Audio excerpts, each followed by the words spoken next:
Hello, আসসালামু আলাইকুম। আজকের রেসিপি হলো মোমো তৈরি করা। আমরা আজকে দেখব কীভাবে মোমো তৈরি করে। প্রথমে একটি পাত্রে ময়দা নিয়ে তার মধ্যে লবণ এবং পর্যাপ্ত পরিমাণে তেল দিয়ে দিব।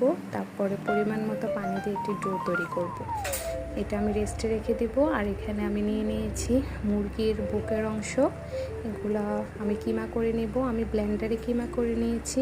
আপনারা চাইলে পাটাতেও কিমা করে নিতে পারেন। মোমো একটি অনেক হেলদি খাবার। আপনারা যে কোনো ইয়াতে মোমো বাচ্চারা অনেক পছন্দ করে। কিমার ভিতর আমি দিয়ে দিচ্ছি 1 টেবিল চামচ রসুন বাটা, 1 টেবিল চামচ আদা বাটা আর কিছু পেঁয়াজ কুচি। তারপরে আমি আর ঝাল অনুযায়ী কাঁচামরিচ দিতে পারেন, আবার সেটা স্কিপ করে দিতে পারেন। ধনিয়া পাতা দিয়ে দিলাম। তারপর একটি প্যানে আমি তেল গরম করে নেব। তেলটা যখন পর্যাপ্ত পরিমাণে অনেক গরম হয়ে যাবে তখন আমি যেই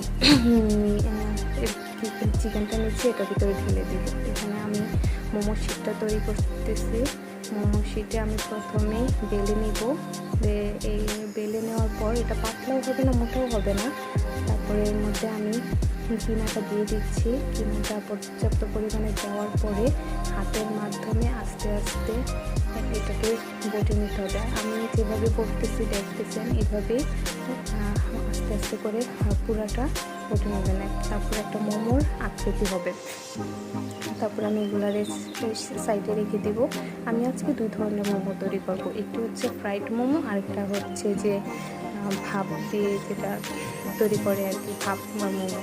দুটোটা খেতে অনেক মজা, কিন্তু আমার যেটা ভাপে দিয়ে যেটা বানিয়েছি এটাই আমার কাছে অনেক মজা লেগেছে। আপনারও বানিয়ে খেতে পারেন। Thank you.